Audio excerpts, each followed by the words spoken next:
भीतर मौजूद है। जैसा कि विशाल ने जानकारी दी, सिर्फ यही नहीं और भी जगह छापेमार कार्रवाई प्रयागराज में चल रही है। जयपाल का जरा रुख करते हैं, वो कहां पर मौजूद है, वहां क्या कुछ चल रहा है, उनसे भी जानकारी लेते हैं। जयपाल, फिलहाल बताइएगा जरा कहां पर इस वक्त आप मौजूद हैं और ईडी किस तरीके से यहां पर काम कर रही है, कितने सदस्य यहां पर मौजूद है ईडी?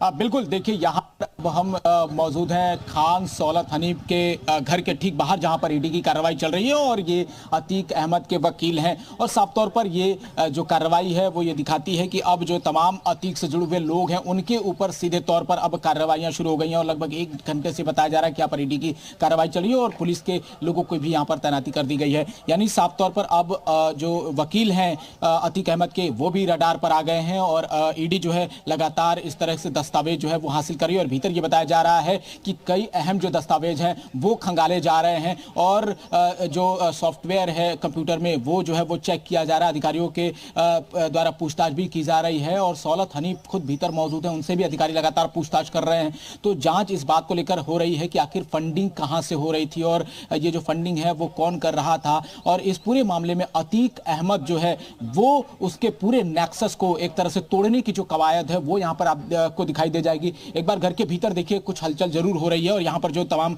पुलिस के अधिकारी हैं और भीतर जो अधिकारी मौजूद हैं वो भीतर जो है दरवाजा चूंकि बंद है, गेट लॉक कर दिया गया है और अंदर कार्रवाई चल रही है ईडी की। और ये जो कार्रवाई है वो बताया जा रहा है कि अब से कुछ देर और चलेगी, उसके बाद जो तमाम दस्तावेज हैं, जो तमाम कागजात हैं वो हासिल करने के बाद ईडी जो है यहाँ से रवाना होगी। लेकिन देखना होगा कि कौन से ऐसे सुराग है जो यहाँ से मिलते हैं, क्योंकि कहा जा रहा है कि फंडिंग का जो काम था वो शाइस्ता परवीन और उसके जो तमाम गुर्गे थे अतीक अहमद के, वो यहाँ से करते थे और इसी के जरिए यहां से जो पैसा था वो अलग अलग जगहों पर जाता था। कई तरह के सवाल हैं और इस तरह से जो ईडी की छापेमारी है वो ये बताती है कि अब जो अतीक से जुड़े हुए लोग हैं उनके ऊपर साफ तौर पर जो अब प्रवर्तन निदेशालय है उसकी भी नजर पड़ गई है। और ऐसे में अब अतीक का जो एक तरह से आर्थिक ढांचा है अब उसको भी ध्वस्त करने की तैयारी चल रही है। एक बार फिर से आपको तस्वीरें दिखाते हैं, घर के बाहर जो है हलचल तेज है और तमाम लोग जो है यहाँ पर अभी पुलिस की मौजूदगी के साथ जो मीडिया की हलचल है वो भी यहाँ पर बढ़ गई है। और कहीं ना कहीं जो आसपास के लोग हैं वो काफी ज्यादा हैरान है कि आखिर अचानक से यहाँ पर ईडी की छापेमारी क्यों हो रही है।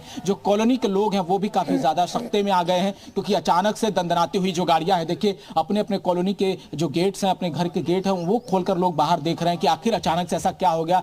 जो गाड़ियां हैं, सरकारी अधिकारियों की जो गाड़ियां हैं वो अचानक से जब इस कॉलोनी में घुसती है उसके बाद लोगों को कुछ समझ नहीं आता कि आखिर ऐसा हुआ क्या कि जो यहाँ पे अतीक अहमद के वकील हैं उनके घरों पर अचानक से इन अधिकारियों की दबिश होती है और उसके बाद सीधे लोग अंदर जाते हैं और दरवाजा पूरी तरह से लॉक किया जाता है और पुलिस के जवानों की यहाँ पर तैनाती कर दी जाती है। उसके बाद भीतर जो दस्तावेज है उसको खंगाला जाता है। तो ये जाहिर तौर पर दिखता है कि अब जो अतीक का एक तरह से अर्थतंत्र है उस पर चोट करने की कोशिश हो चुकी है। और इसी कड़ी में यहाँ भी सुबह 7 बजे से क्या कार्रवाई चल रही है, क्योंकि हम तमाम जगह देख रहे हैं कि कार्रवाई चल रही है। सुबह यहाँ भी सुबह 7 बजे से कार्रवाई चल रही है और इसको लेकर क्या जानकारी मिली है कि कितने लोग यहाँ पर मौजूद है? चलिए मैं वापस आपके पास लौटूंगी। जयपाल, विशाल इस वक्त कुछ बात जानकारी दे रहे हैं, विशाल बोलेगा।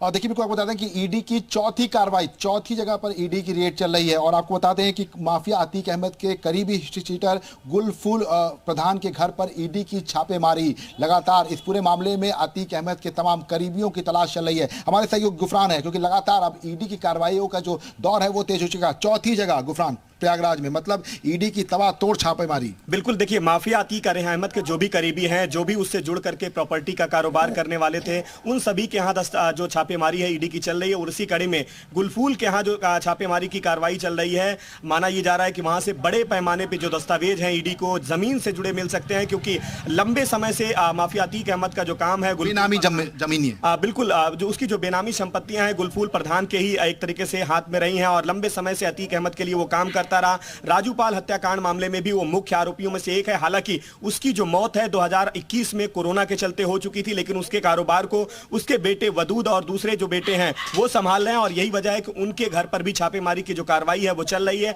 और माना जा रहा है कि तमाम जो अहम सबूत हैं ईडी को गुलफूल प्रधान के छापेमारी का जो दौर है वो बढ़ सकता है, माना जा रहा है दिन पहुंच सकता है 6 जगह।